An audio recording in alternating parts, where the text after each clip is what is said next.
Le meilleur don ne parle que de ça en 2014, semaine spéciale sur le Figaro TV. On va démarrer cette série avec les stars venues en plateau pour s'expliquer face à une polémique. Et notamment Bigard qui s'explique après une quenelle, Jean d'Ormesson qui s'en est pris à la garde rapprochée de François Hollande, et toujours à propos du chef de l'État, nous avons eu Pierre Arditi qui s'en est pris à la dérive people de François Hollande.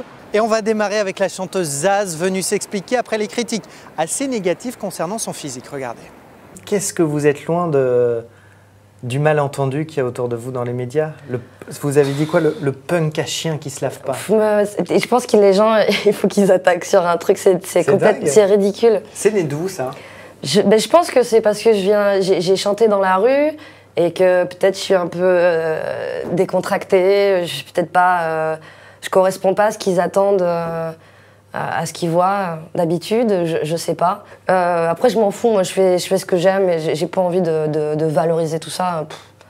Voilà, c'est de la bêtise, c'est de l'ignorance. Je me permets quand même de vous montrer une photo qu'on a trouvée quand on tape votre nom sur Internet.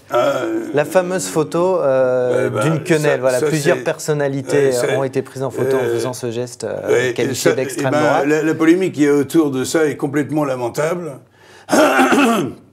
Alors là, je suis content de le dire, c'est pas ça n'est pas un geste qui est lié à Dieudonné. Ce geste, c'est, tu sais, les enfants, tu leur donnes ça, ils te mettent ça. Voilà une quenelle, tout d'un coup.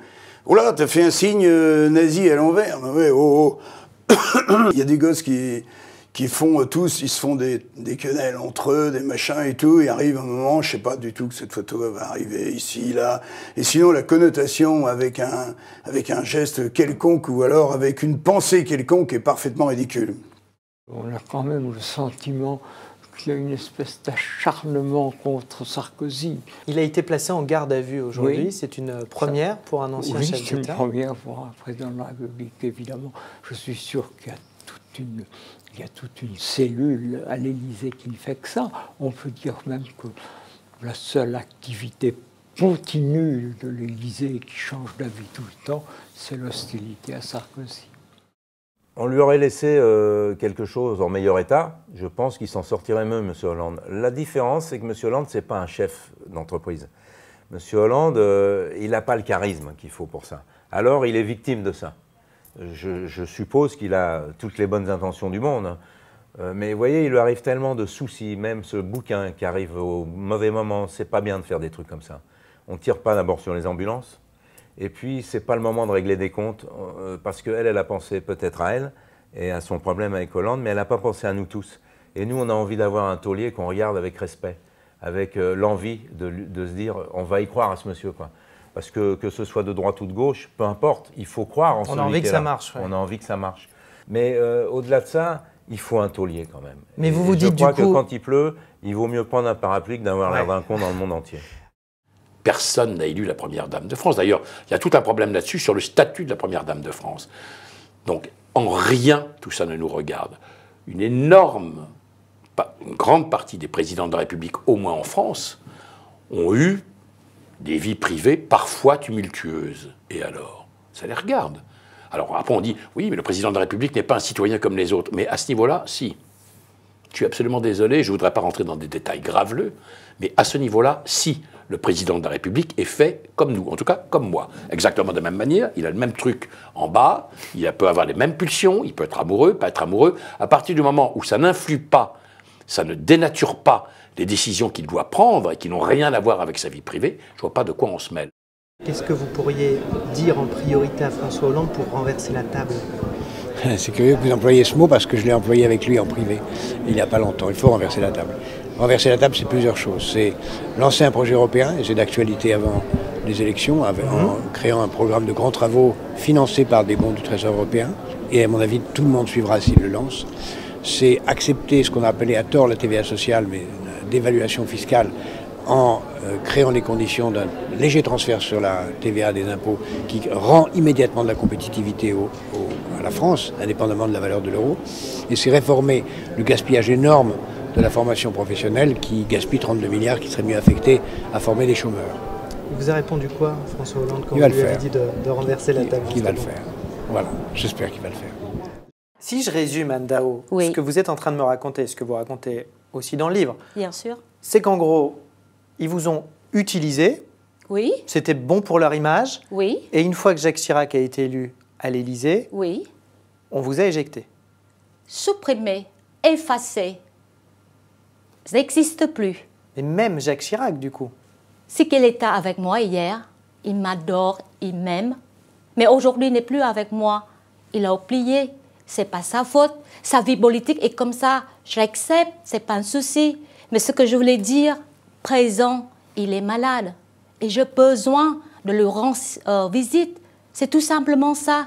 Mais je fais de tous les moyens. Et je ne peux pas le faire. Sincèrement, je suis très très déçu parce que je trouve que pas un de nos hommes politiques de tous bords n'est capable de penser à la France et pense qu'à son aura et sans doute son portefeuille aussi. Et là, je suis super déçu et à la limite un petit peu énervé. Et on a déjà fait une révolution. Je pense qu'ils ont raison de continuer comme ça parce que on va recommencer à couper des têtes s'ils continuent. Je pense que sincèrement, les Français en auront le bol. Je vois pas pourquoi je ne ferais pas l'Africain. Je me pose vraiment la question. Alors, la question, c'est surtout, aujourd'hui, si on ne connaissait pas ce sketch mythique, est-ce que vous le feriez, si vous aviez cette idée aujourd'hui? Mais franchement, aujourd'hui, il y a effectivement, de la part d'une certaine communauté intellectuelle, entre guillemets, des paravents, des interdits. Faut pas rire de ci, faut pas rire de ça, faut pas tourner ça en dérision. Alors que pour moi, il n'y a aucune arrière-pensée. Il y avait simplement un personnage qui était bon avec un accent, comme un accent belge, ou qu'un accent africain, ou qu'un accent chinois, ou un accent. C'était parce que les accents avaient musicalement des choses amusantes à faire. C'est tout, ça s'arrêtait là. Il y avait aucune arrière-pensée raciste, quelle qu'elle soit, jamais.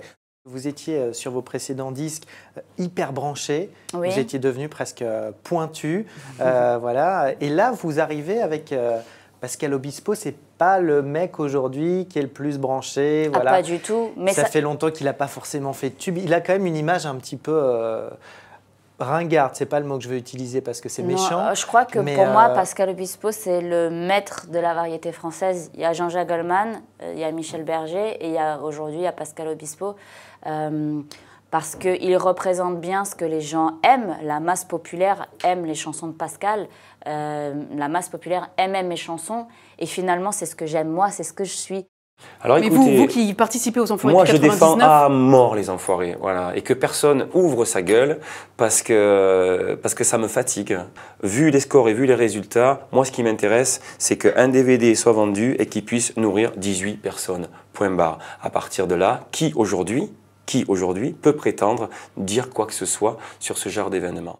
Je fais que du hors-piste. Qui t'a choqué parfois, vous pouvez le comprendre. Je peux choquer, je peux comprendre que des gens soient choqués, que je sorte avec, puisque je pense que vous avez ça en arrière-pensée, que je sois attiré par les plus jeunes que moi. Oui, par exemple, vous le dites dans les interviews, bah oui, j'aime les jeunes filles. Bah oui, quel est l'homme le plus honnête homme qui ne s'est jamais retourné vers une fille de 20 ans en matant sa silhouette? Vous allez un petit peu plus loin que Maté.